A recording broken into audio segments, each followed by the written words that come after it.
Habéis apoyado la primera parte, aquí tenéis la segunda y definitiva, chicos. Vamos a ver cómo hablan de historia los peruanos y cómo dicen, por ejemplo, Chile no estaba lista para la guerra, ¿no? Perú era mejor, pero claro, es que Perú estaba dividido, no sé qué.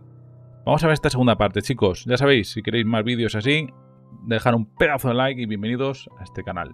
Bienvenidos a la Minions Channel, chicos. ¡Vamos! La magnitud de la guerra, lo que Chile se juega, utilizar a los viejos burócratas y entender la institucionalidad de Chile, ¿no? Que es el civil va a estar siempre con los militares indicándoles lo que deben hacer. Ahora, qué fuerte eso, ¿no? Es una tradición que hasta ahora perdura, ¿no? Y que ha marcado, creo que a sangre y fuego la historia de Chile también, ¿no? Pero por otro lado, como tú bien dices, así como tienen, digamos, esta construcción institucional que viene de, que probablemente pues ahí está muy presente Andrés Bello, ¿no? Andrés Bello es el hombre que viene de Venezuela, bueno, viene pues de Londres, después de haber estado no sé cuántos años exilado, y consigue un trabajo en Chile. Entonces construye la república que él no puede en Venezuela y lo dota de un código civil. Recuerda que muchas de las ideas de Bello en términos de una guerra civilizadora, legal, vienen o sea, son tomadas por muchos de sus discípulos, porque muchos han sido sus discípulos, incluso Pinto me parece que ha sido su discípulo, ¿no? Entonces hay pero por otro lado, y acá un poco poniendo los claroscuros, hay una guerra en la frontera que es bárbara. O sea, que es la guerra del ejército chileno contra la Araucanía, que ahí yo cuento cómo queman las rucas, violan a mujeres. Esos son los que después van a venir a la guerra del Pacífico, entrenados en la violencia, y que probablemente la campaña de la Sierra va a ser una réplica de esa violencia contenida que no ha sido reconocida hasta últimamente, bueno, la época de la represión, pero últimamente... Y es curioso esto, ¿no? Porque estos soldados entrenados en la violencia, para muchos peruanos representaban la virilidad, ¿no? Exacto. Es un enfoque enteramente misógino y más bien los hombres peruanos eran vistos como blandengues frente a lo que venía a representar estos actos, bueno, sin justificación, ¿no? Claro. ¿Perdona? Claro, porque se crea pues también esta dicotomía. Es una guerra en que el Perú es binarizado. Hay una binarización, ¿no? Nosotros los superioridad moral, ustedes los inmorales. Acuérdate, los curas que dicen que llegan a los pueblos y que todos los sacerdotes peruanos tienen esposas, hijos, no le prestan atención, y que ellos vienen a cristianizar, ¿no? Entonces, ¿cómo también esa idea de la cristianización de una frontera que ha caído en manos de estos bárbaros peruanos va a estar muy presente? Pero lo que tú también dices, ¿no? También se va a binarizar, digamos, en términos de los logros de Chile, porque esta es como una profecía autocumplida. O sea, tú vas avanzando y vas poco a poco ganando el territorio. Entonces se consolida tu idea de que hay del pueblo elegido, que es un poco el modelo de los Estados Unidos, ¿no? Cuando comienza a conquistar, cuando toma, digamos, California, cuando es la guerra con México, existe el mismo discurso, ¿no? Es un pueblo superior cuya labor, y esto no solamente pasa en caso de Chile, ¿no? Ha pasado en muchas partes del mundo, cuya labor es humanizar y civilizar el territorio. Claro, hay marcos éticos enteros, ¿no? Que se trasladan junto al tema de la conquista y de la imposición. En ese sentido quería preguntarte, porque también se ve, ¿no? Este afán mesiánico de entender que los soldados chilenos eran unos elegidos, que avanzaban hacia la glorificación de Chile, el rol de la Iglesia Católica. Antes de eso, ¿qué opináis sobre lo que ha dicho? Que se pensaba que los soldados de Chile son elegidos, iluminados, y los soldados peruanos salvajes. Suena sentirse victimista. No lo sé, suena eso, ¿no? No, yo soy pobrecito. Impresionante, ¿no? Porque ahí viene algo que a nosotros no ocurre en el Perú, ¿no? Que tú tienes a un obispo como Valdivieso, que es la Gran Reforma, ¿no? Entonces la Gran Reforma es crear esta suerte de soldados de Cristo, porque ellos están haciendo su propia lucha contra los liberales, muchos de ellos masones. ¿no? Entonces ya ha habido un entrenamiento previo de todos estos capellanes, que después van a ser los capellanes del ejército, en esa simbología, ¿no? Y yo creo que de ahí lo que más interesante me parece es la idea de la guerra justa, ¿no? Que toman las ideas, digamos, de San Agustín, las ideas de los padres de la iglesia, que hay ciertas guerras que son justas, ¿no? Y en esa guerra Dios toma posición, ¿no? Y Dios, en este caso específico, que es una locura total, ha tomado posición por Chile, ¿no? Porque es el hijo que se ha portado bien, que ha dado muestras, digamos, de una moralidad constante. Y por eso que en la Catedral de Lima se da, pues, esta cosa que es totalmente delirante, ¿no? Que Salvador Donoso, que es uno de los capellanes, dice: Dios te eligió y ha decidido ungirte en la Catedral de los Virreyes. O sea, mira dónde has llegado y cómo Dios, por haberte portado bien y haber derrotado a estos infieles prácticamente, te está premiando, ¿no? Entonces hay todo un lenguaje, como tú bien dices, mesiánico, de antiguo régimen, que lo aplican perfectamente, justamente por el entrenamiento que le ha dado Valdivieso a sus sacerdotes, se va a aplicar en el Perú. Ahora, funciona también esa verticalidad, esa rigidez, porque también nosotros veníamos de un modelo enteramente virreinal, veníamos de un periodo bastante inestable, y la llegada de Chile supone, dentro de todo ese caos, medianamente cierto orden. Yo no sé si les encantó la presencia chilena, o sea, eso no creo que haya ocurrido, al contrario, fue doloroso ver una bandera, ¿no? Una bandera en Palacio de Gobierno, a varios años, ¿no? Lynch, que le llama, pues, el virrey del Perú, ¿no? Pero lo que sí yo creo es de que lo que tú dices es cierto, o sea, la Guerra del Pacífico es como una suerte de encrucijada que llega después de ¿qué? Del asesinato de Balta, del asesinato de Pardo y del ajusticiamiento de los Gutiérrez. O sea, el Estado guanero había implosionado, ¿no? Y en esa implosión que el Partido Civil pretende o intenta revertir, comete dos errores tácticos: nacionalizar las salitreras y hacer el tratado de la Alianza Defensiva, ¿no? Entonces, el partido que se supone trataba de reformar sienta las bases para las causas más importantes que Chile va a argumentar de la Guerra del Pacífico. Entonces, estábamos en una crisis terminal de un modelo y llegó la guerra. Ahora, no sé si llega la guerra para imponer orden, porque hay saqueos, hay toma de haciendas. O sea, yo creo que sentimos que hemos llegado, pues, a los límites de nuestra resistencia. Las guerras nunca suelen ser justas, ¿no? Y lo de los saqueos, sí, claro, suele ser... Hay que entender un poco la mentalidad de la guerra. ¿Cómo envías a hombres a luchar? No, por un país, por no sé qué... Sí, pero que a lo mejor mañana están muertos. Tienes que prometerle algo más. Y aunque sea feo verlo, tienes que prometerle gloria, mujeres, riqueza. Amigos míos, bienvenidos a la realidad. Se llama empatía. ¿Cómo vas a convencer a miles de soldados, de generales, de capitanes, de que vayan y mueran y sean ahí, mueran para siempre? ¿Cómo haces eso?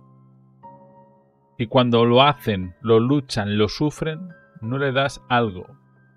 No estoy de acuerdo. Estamos hablando de una guerra. Por eso cuando lo del Imperio Español fue algo surrealista. Darle derechos a los conquistados. Digo, no, estos están conquistados.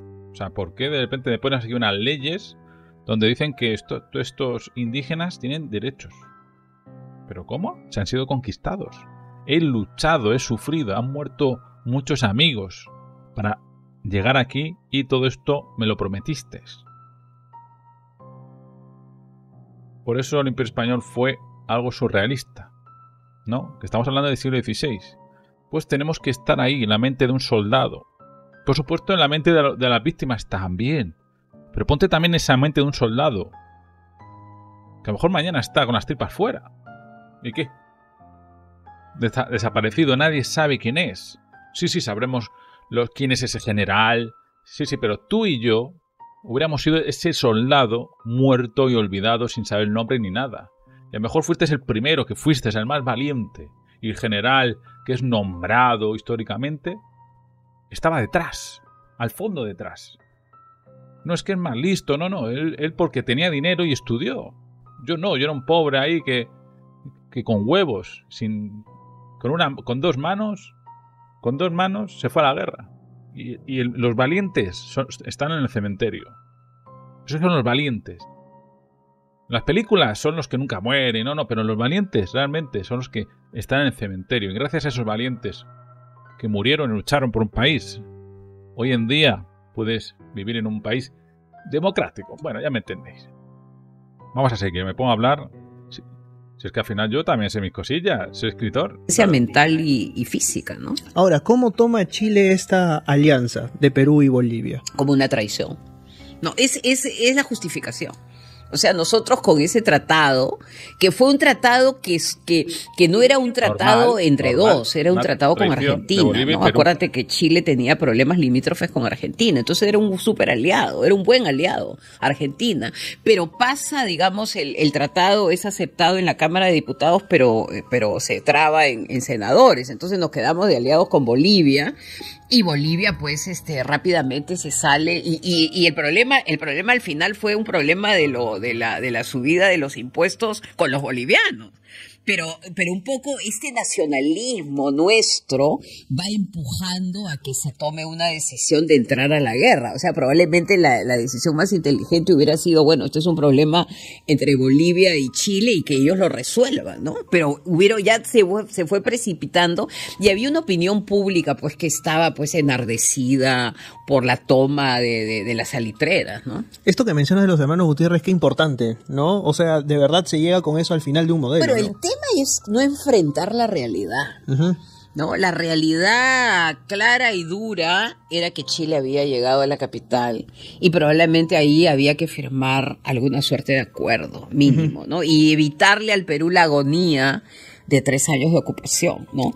Pero en las guerras de los caudillos nadie perdía, porque siempre seguían moviéndose en un territorio tan grande como el Perú. ¿Qué cosa ocurría? Ocurre lo que dice Cáceres, la guerra se ha perdido en la costa, pero la seguimos en la sierra, ¿no? Entonces, esa posibilidad que tiene el Perú por digamos, la grandísima geografía de seguir la guerra en otros lugares hace que esto se vuelva, pues, mucho más complicado. Yo creo que los chilenos no querían ocupar. Los chilenos no querían que le firmaran la transferencia de las salitreras y punto. Y se ven obligados a crear un gobierno mínimo que tiene, pues, incluso a alguien que es un ministro de Economía, que lo menciono ahí, que cobra los impuestos, los cupos. Es súper complicado. Hasta que, ¿qué cosa ocurre? Ellos entienden, bueno, primero es todo el gobierno de la Magdalena, que es un fracaso, porque mientras que está, digamos, Chile dándoles las posibilidades de un gobierno, García Calderón está negociando con los Estados Unidos. Pero, digamos, lo más grave del caso es de que Cáceres los espera en la sierra, y si recuerdas, pues, todo lo que pasa en la Concepción y todos los ataques contra el ejército chileno, que no puede, y esto es bien interesante, hay límites para la civilización. Esta civilización, entre comillas, es la sierra peruana. Uh-huh. O sea, la sierra peruana tiene su geografía, sus desafíos, que ellos no van a poder de ninguna manera vencer. Ahora, hablando de Cáceres y esta teoría que tú elaborabas justamente en el libro que te había mencionado antes de la entrevista, ¿no? De olvidar selectivamente algunos episodios y engrandecer otros. Se engrandece la figura de Cáceres por lo que fue su campaña, justamente en medio de la guerra, pero se olvida cuál fue el final de su periodo como mandatario, ¿no? Claro, hay 2 Cáceres, pues, ¿no? Hay 2 Cáceres. El primer Cáceres es este Cáceres valiente, este Cáceres que huye de Lima después de la caída de Lima, está herido, lo curan y se va a la sierra con sus breñeros, ¿no? Y ahí nos da, pues, a todos una lección de honor, de resistencia. Y está el segundo Cáceres, que ya se vuelve, pues, un autoritario. Probablemente tenía esas tendencias autoritarias y quiere seguir controlando la transición. O sea, él quiere tener un sucesor y sale, pues, como sale en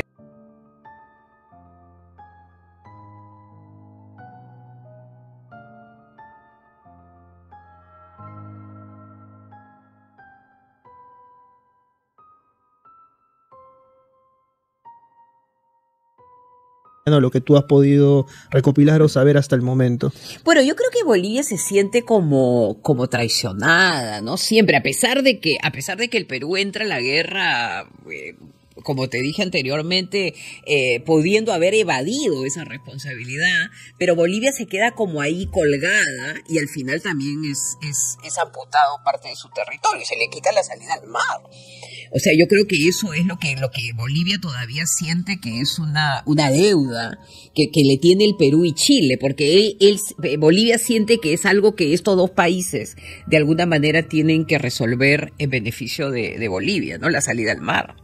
¿Cómo finalmente aprender a abordar la historia y desmarcarnos un poco de la pasión que nos genera?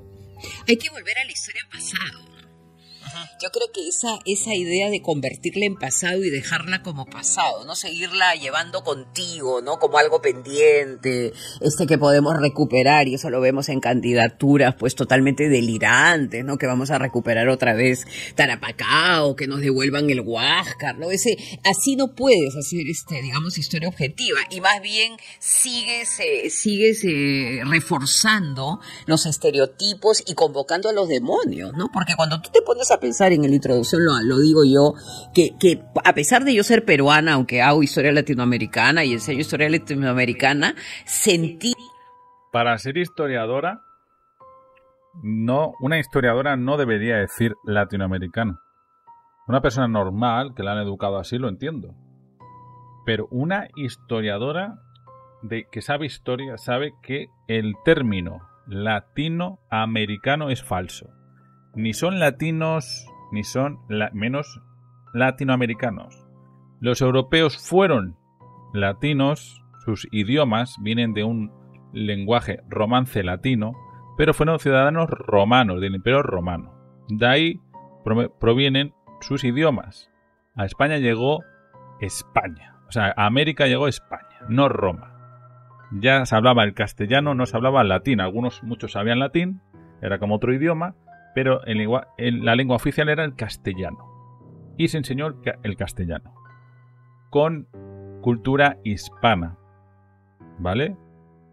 Y entonces sois americanos todos, no solo los norteamericanos. Es que os tratan como de segunda. Sois americanos o, depende el país, pues o chilenos o peruanos. Y si hablamos de cultura y de idioma, sois hispanoamericanos o iberoamericanos y tratamos también a Brasil. Dejaros de Latinoamérica. Es un fin, vamos. Y como una suerte de empatía con un soldado como Baeza. No sé si recuerdas la historia de Baeza, ¿no? Que le escribe a la mamá. No, porque yo me leí todas las cartas, o la mayoría de las cartas que estaban en el archivo de Vicuña Maquena, que recogía cartas que le pedía a sus asistentes que recogieran las cartas del campo de batalla, ¿no? Entonces tenemos un perfil del soldado. Y esto de Baeza, que le escribe a la mamá, que le pide que rece por ella, ¿no? Que muere en Concepción, me parece, en una batalla en la sierra. Traen su cadáver. Entonces te vas dando cuenta que hay una humanidad que es la que hay que reforzar, justamente como digo al final de mi introducción, para que las guerras se eviten, ¿no? Porque el camino de la guerra probablemente es el camino más perverso y al cual no debemos ir porque ya no sabemos cómo se va a ir. La guerra toma su propia dinámica y volviendo a lo de Ucrania y lo de Gaza, mira lo que está pasando. O sea, son guerras inmanejables, ¿no? Entonces yo creo que aprender de la guerra para evitar la guerra. Yo creo que es el gran mensaje. Y que la paz no sea justamente un periodo entre dos guerras, ¿no? Exactamente, y tratar de administrar la posguerra, ¿no? Y en la posguerra tú te sientas y te pones a analizar cuáles fueron tus errores, cuáles fueron tus fortalezas y tratas de comenzar a trabajar para que no vuelva a ocurrir otra guerra. ¿En el Perú existe autocrítica o autoflagelación respecto a la guerra del Pacífico? Hay autoflagelación y no hay recuperación, lo que tú decías, ¿no? Nuestra memoria es muy frágil. Entonces nos quedamos con los... Perú, que era el castillo del hispanismo, de la hispanidad, del imperio español, fue destruido, por supuesto, por San Martín, por Bolívar, y luego por la Guerra del Pacífico, y no levanta cabeza aún. Pero bueno, Ahora ha habido tratados con China y Sur Corea, pero Perú no ha vuelto a levantar cabeza. Hay cosas que le doy la razón y otras, por lo menos no son gente radical, estos peruanos, no. Pero hay cosas que, bueno, no estoy de todo de acuerdo, la verdad. La verdad es que no. Ingalls, ¿no? Nos quedamos con la historia de los buenos, los malos, los chilenos, pero no nos ponemos a pensar cuál fue nuestra responsabilidad, porque yo creo que hubo cierto grado, no solamente cierto grado, un gran grado de responsabilidad de tener un presidente como Pierola, que al final pues se hace, por miedo a que le den un golpe, controla a los militares y no deja que los militares hagan su trabajo, ¿no? Entonces, ¿qué estaba pasando con el Estado peruano, con sus instituciones, que no logró poder estar, digamos, a la altura de estas circunstancias, ¿no? Entonces, más que poner el reflector en los chilenos malos, un poco pensar qué pasó que no creamos un sistema inmunológico lo suficientemente fuerte para evitar esta invasión y esta terrible humillación. Ahora, volviendo a lo que había dicho al inicio del programa, ¿no? Fiestas patrias, y recordamos la guerra con Chile. O sea, a diferencia de otros países que tienen héroes fundacionales, nosotros más bien volvemos a la guerra con Chile y hablamos de Grau, hablamos de Bolognesi, hablamos de Alfonso Ugarte. ¿Hay una necesidad peruana en tener que buscar referentes y héroes? Mira, yo creo que esta es una suerte de pura coincidencia. O sea, este libro sale después de varios años y bueno, la Feria del Libro ocurre en julio. Pero te cuento algo, nosotros estamos trabajando con Gustavo Montoya, con el que escribí un libro, Patrias Andinas, Patrias Citadinas. Si queréis comprar un libro, que por cierto sale Chile, aquí tenéis abajo el mío, El último caballero, la conquista de América, de Héctor Mena Salvas. O sea, yo. Pero sin esa infraestructura peruana, entre ellos, por ejemplo, Sánchez Carrión, que es el que hace todo el reclutamiento para la campaña del norte, probablemente la victoria hubiera sido mucho más difícil de obtener. Sí, yo lo decía más allá del contexto en el que está siendo publicado el libro, que igual coincide con Julio, pero siempre, o sea, como que buscamos ampararnos en figuras, porque, no sé, siento como que hay un tema de identidad ahí que no hemos trabajado, no tenemos ¿no? padres fundadores. Probablemente eso es lo que tú estás pensando. No existen padres fundadores. En el caso de Chile está O'Higgins, ¿no? Que tiene pues una participación activa en las batallas fundamentales de la independencia. Acá como que los padres fundadores, no sé, Torretagle termina en el Castillo, en el Real Felipe, muere ahí. Los demás como que se diluyen, Ribagüero se va, escribe un libro contra la independencia, Sánchez Carrión se muere. Entonces hay que recuperar probablemente héroes anónimos, ¿no? Todos los que murieron en Ayacucho, Cortegana, ¿no? Hace poco publicamos, reeditamos la historia de Cortegana y es impresionante. Tenía 18 años, era de Celendín, se unió al Ejército Libertador, después al Ejército de Bolívar y participó en Ayacucho. Entonces comencemos, yo creo que es una reconstrucción de identidades locales. No grandes héroes nacionales, sino cada región del Perú tiene su cuota de heroísmo y yo creo que a ese heroísmo, a esa energía positiva es la que tenemos que recurrir en ese. Ayacucho se habla mucho de esa batalla, ¿eh? ¿Qué pasó en Ayacucho? Realistas contra republicanos, ¿no? Algo así. Pues que un chileno diga eso, una historiadora, héroes, para nada. Chile fue saqueada. Chile fue destruida, era el último castillo, como he dicho antes, del Imperio Español, era un lugar rico, los incas tenían pues sus privilegios, pues que eran fieles y para ayudar pues un poco a la administración de todas esas tierras. Y no sé qué pasó en Ayacucho, yo creo que sí, es que la hablan por todos los países que veo, la hablan, en Venezuela, en Colombia, Ayacucho.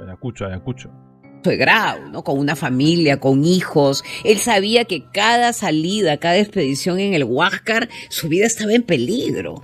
Y sin embargo, tenía el valor de subirse a ese barco diciendo, tienen que limpiarme los fondos del Huáscar, no va a velocidad, necesito los torpedos, ¿no? Entonces un héroe es el que nunca deja de apostar por el nosotros. ¿No? Y yo... Sí, Grau era un señor de su época, era esclavista, pero bueno, apenas el titán era del todo locura, ¿no?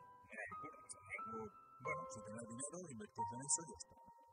Eran los últimos años de la esclavitud. Yo creo que ese tipo de heroicidad es a la que tenemos que en ese momento apelar. ¿Cuándo se presenta Bueno, ya estamos... No habla de Chile ya, por lo que veo. Para poder construir la paz, ¿no? Que yo creo que ese es un poco la paradoja de esta historia. Lo que no queremos volver a este tipo de guerra tan sanguinaria y que crea pues estas heridas que, como tú bien dices, después de tantos años, los espías están ahí, ¿no? Entonces yo creo... Bueno, ya no habla de lo que me interesa a mí. Bueno, aquí tenéis la segunda parte, la verdad.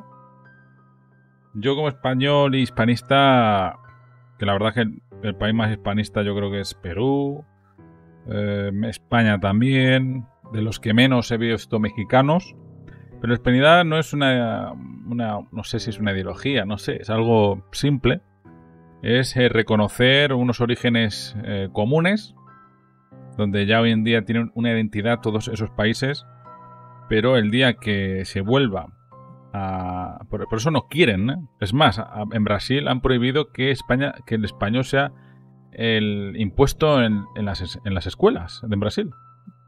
Se han negado los alemanes, los italianos, los franceses. ¿Por qué? Porque imaginaros el bloque hispano, bueno, o iberoamericano con Brasil, con una moneda vuestra, una moneda vuestra. Que por supuesto España sería aliado total, super aliado. Tendríais aquí un aliado y Portugal a lo mejor también, y a lo mejor hasta Italia. Aliados poderosos de un bloque hispano unido. Unido de verdad. Porque así ayudaría a vuestra economía. A que ninguna potencia extranjera os toree. Que vuestras minerías, vuestro petróleo, vuestro gas, vuestro todo fuera mejor tratado. La unión hace la fuerza, es muy simple. Muy simple. Y ya está.